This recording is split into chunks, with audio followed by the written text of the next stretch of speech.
I totally agree. This was a freaking weird game to watch because the Eagles on defense had 5 turnovers. 5 freaking turnovers. And who does not win that game in the history of the NFL?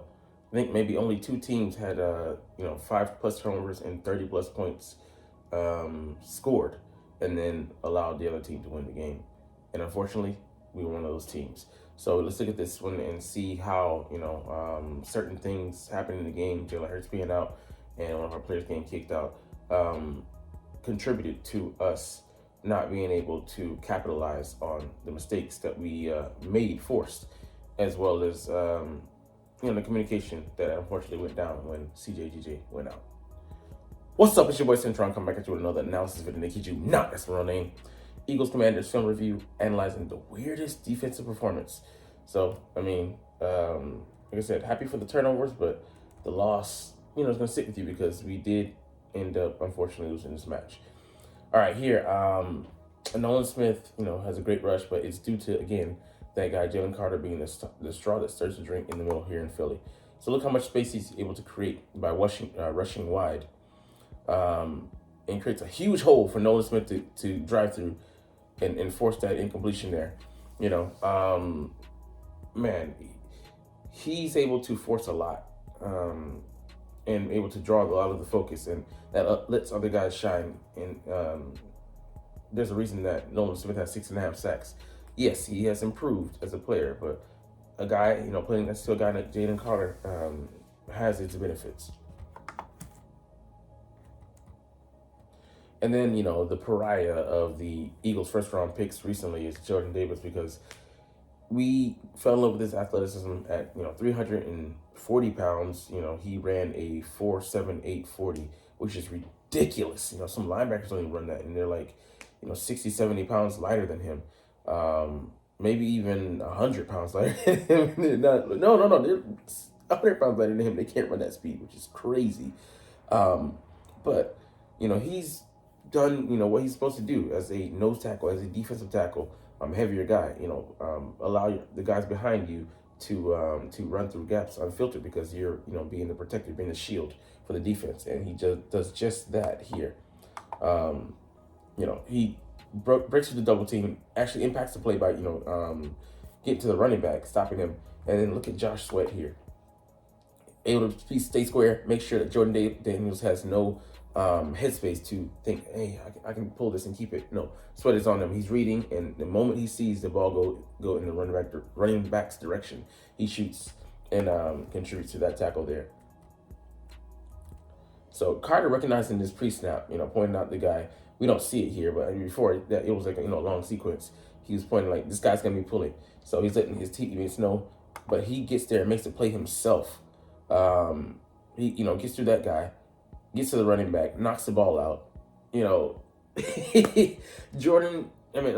Jalen Carter is just a force to tour, and this is only his second season. So he has room to improve. But the early goings, I'm so wrong, so ashamed that I was like, damn, let's draft Bijan Robinson, and yeah, he could have been transformative on offense, but negating the need for Saquon. But we could afford to spend a little cash on the second best, not second best, the best back in the league. Coming to the season, he was seen as second best, but put that argument to rest early. And I get the versatility of your boy in San Francisco, McCaffrey, but Saquon could do that and more if he was asked to. All right, another excellent play here early on.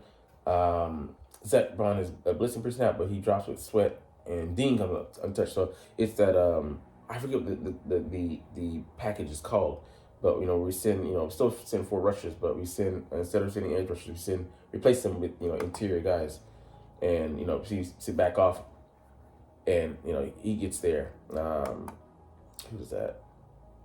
Maybe Dean. So replacement therapy there, replacement. But just a beautiful snap, and then Slay's able to drive on the ball. And man, we needed that. We didn't know we needed that time, but if he picks that, takes it to the house, man, it puts a lot of pressure, more pressure on Jaden Daniels to go out there and play from behind. So we needed more of that. But the defense, they're struggling in certain parts of the game because the offense couldn't put together drives. They finished 3 of 16 on third down, and that just lets you know because the time possession we had more, and we had a 10-minute drive that skewed that. That makes people, oh well, like we had plenty of time possession. That drive came up with 3 points. That kind of drive you wanted to take the air out of the other team's momentum, and put them behind the sticks, put them behind on the scoreboard by 7 points at the very least. The drive like that demoralized them, but we couldn't. And that's why the defense was out there for long stretches, because we couldn't put together drives, man. And yeah, after the Kenny Pickett interception, things definitely changed. And this is one of the things that communication issues. So route distribution. Yeah, Washington, as we'll see throughout this video, they tested our morals and we came up lacking. So here, you'd want your guy CJ here. He's struggling in the red zone all season. Isn't just a one-off. He's biting on the flat concept, but there's already a guy there allocated. So he just eye discipline and teams have tested him all season. He's come up short in this area, but you want him to not play so reactively. Trust. I mean, no, he's reading the eyes of the quarterback there. Well, yeah, he thinks he's reading where the quarterback's going. So sorry. Yeah, just be better disciplined. And if you can improve in that, just eye discipline, reading his keys, automatic improvement. So Milton Williams has been a monster alongside Jalen Carter, especially this season, and that's him, number 98 himself. But look at how he Jalen Carter did the same in this game. He just would swipe, by guys. He did the same here, like he's on Tinder, swiping through matches. He found this one and he went and got him. But I mean, it's just beautiful how he's able to get into the backfield. I know he won't be able to keep him, but I'll be sad, when he goes, and hopefully Moro Jomo can step up his game and be even better than he has been in his second year. But we'll be missing something definitely with Milton Williams and his quickness. He was an analytics guy, but he really turned into a nice player. And then Quinton Mitchell here just freelancing, well, not freelancing per se, but he guessed wrong. So he thought it would be a short route with this, coming on the blitz, having to get the ball out.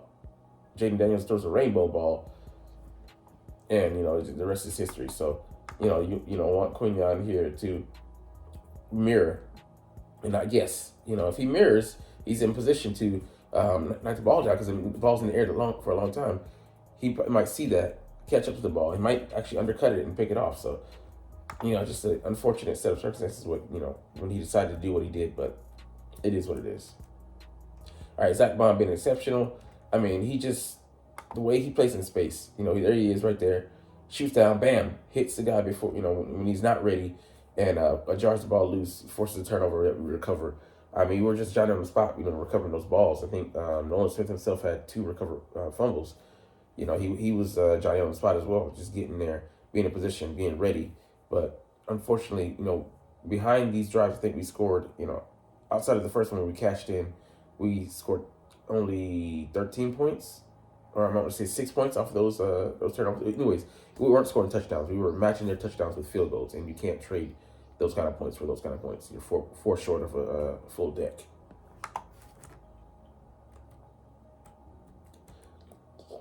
So this one, it's the 4th and 11 scramble. Yeah, I would say this is a game breaker because it broke the back. You're like, man, they got all the way down to into the red zone, like maybe around the 10 or maybe inside the 5. You can't have this. And I get the D line is like, okay, there's no way he gets past the second line, but you can't play like that. You got to play all out, man. So I was frustrated seeing them, let them, just rushing upfield and nobody kind of just, playing contain. So that was Jalix Hunt, him on the outside, him running all the way upfield. Everybody can't be doing that. There's no pocket, nothing there, so. And then, Christian McCollum taking out Zach Bond. That's just unfortunate. Like, he was too comfortable running. He didn't even slide. Way too comfortable running through the second level. The 90s, 2000s, motherfuckers, I want to say something else, was scared to do that because they knew their head was coming off. Now in the NFL, people scared of penalties. So you can't play like that, man. Even if you get a penalty, I don't give a fuck. Just stop them on the next play. You know. Damn. Hey man, I just had to stay there, bro. It's straight for to get watched anyway. So, more positive with the route distribution. Again, they tested us in this area and we came up short. Shit came up lacking. So, 4 over 3. Let's see who came up short here. So they put him in conflict, just beautiful there, where they had the receiver kind of like leak out. You want him to, as McCollum, experienced guy, to play over the top. He's the safety, right? But he didn't. You know, he got confused by kind of what they were doing. Thought he should be in this area, but there's another safety over there. So you want him to take that area of the field, be responsible for his section, and that's where CJGJ being out really hurt us. Again, route concepts here.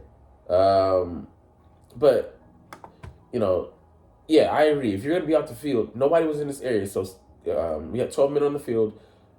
Slay coming off. Even if you're on the sideline now, just go ahead. Oh, no, that's a ref. But just go ahead and get the penalty because it's already a penalty to begin with. So you might as well go ahead and take advantage of the 12 men being on the field. Nobody was there. I mean, and then it reminds you of the Tampa Bay game with the 50-yarder to Trey Palmer. Just nobody can get him down. It's a failure of a play. If it's gonna be a penalty, don't let it be a fucking touchdown. You know what I'm saying? Like you're already fucked up. You're already backsliding. Don't backslide any further. So you committed a sin. Go ahead and finish it, baby. You know what I'm saying? And yeah, this interception here. Man, just Slade playing beautifully. Like this should have been, the game-winning pick. With us going on the drive and killing it, icing the game. But, Darius Slade breaks it up. He breaks it up there. Reed Blankenship, Johnny on the spot. I wish we would have returned this for a touchdown. He cuts back, turns that for a touchdown because we sorely needed it. As we see, we saw on the ensuing drive where we came up short with Smitty dropping the ball, which. It doesn't happen that often, but, it did happen. So, this is a wake-up call. I'm glad that we could use this as a wake-up call, but if things play out in our favor as far as, like, the Lions losing games and games or a game, and then, the Vikings losing the games that we need them to lose, we're going to kick ourselves in the butt. All players included that mistakes made. I hold this on everybody that was involved that made mistakes. They're all culpable. They're all accountable for us, holding this L. A game we should have won. And even despite Jalen going out, we could have rallied. And we were just that close. Came up 3 points short. So that just shows you that it's a game of inches. And, we're gonna regret that one if we can't hold serve at home throughout the playoffs. Yeah, and then playing too passive here just kills me because we stopped the run game all game. Running backs didn't really do anything. Jaden Daniels was the main engine on the ground. 9 carries for 81 yards. Other than that, running backs had 2-point-something yards a carry. Insignificant because we forced them to be like that. But too wide. Nobody really filling the gaps. Letting them get to that second level way too easy. And forcing them to run a timeout. We forced them so many options and. Time before they can get to the end zone, maybe the time runs out. So everything parlays into the next segment, into the next part of the game. It's all interconnected, and that's what it's a top down bottom, top to bottom failing, including special teams that set these guys up with starting field position. I want to say around the 35 to 45 yard line, which is insane. They were trying to maybe impose a new strategy or punter is hurt, but I don't think he is because he was kicked it off punting fine. I think and this is the last play here. Again, they put us in a pinch, where we had 2 players taking one route, but they were confused. They didn't commit to it. So Zach Bond here, I want him to carry this guy throughout. But even like it was almost like damn, you're not gonna do it. Because he would here to cut to help out underneath. That's what you want. And Zach Bond would take over the top, so they're kind of replacing each other. Or if they're gonna play in reverse, cool. But they Zach Bond kind of stopped, and he realized his mistake late. There was even that. Tristan McCullum, he could have come off this guy. as he saw that, that guy they replaced. So it was just, like they had the routes caused the confusion, and Washington took advantage. Jaden Daniels read it, let it go, so that he got the guy he needed. It was a simple read, but it makes it look more complex with in the routes run. But that was always I think where he wanted to go, because he knew that would be the route that caused confusion. So just leaves you with a lot of regret, man. But you got to Fletcherson and watch it, and seeing that CeeDee Lamb's going to be out, on offense, we should be able to limit them on offense in the Dallas Cowboys. But our own offense, how productive will we be? I think we'll be able to produce enough offense to go win the game. Sorry the video went out, but we're gonna hit it anyways. But it's kind of like the Eagles themselves. We failed, and I came short on the Rams. So in space. Anyways, we'll get up out of here. Deuces. I'm confused because I'm all hyped up and stuff. But you're not even watching though at this point, so it's all good. You don't even notice the video went out. But hey, this is officially, once again, like I just said. But as always, it's about them Eagles. So I love them, making videos about them and talking about them. Fly, Eagles, fly, and let's motherfucking go! Like, comment, share, and subscribe Thanks for watching. Check me out at Centron Anime, Centron Life, or Centron Laughs, or other social media.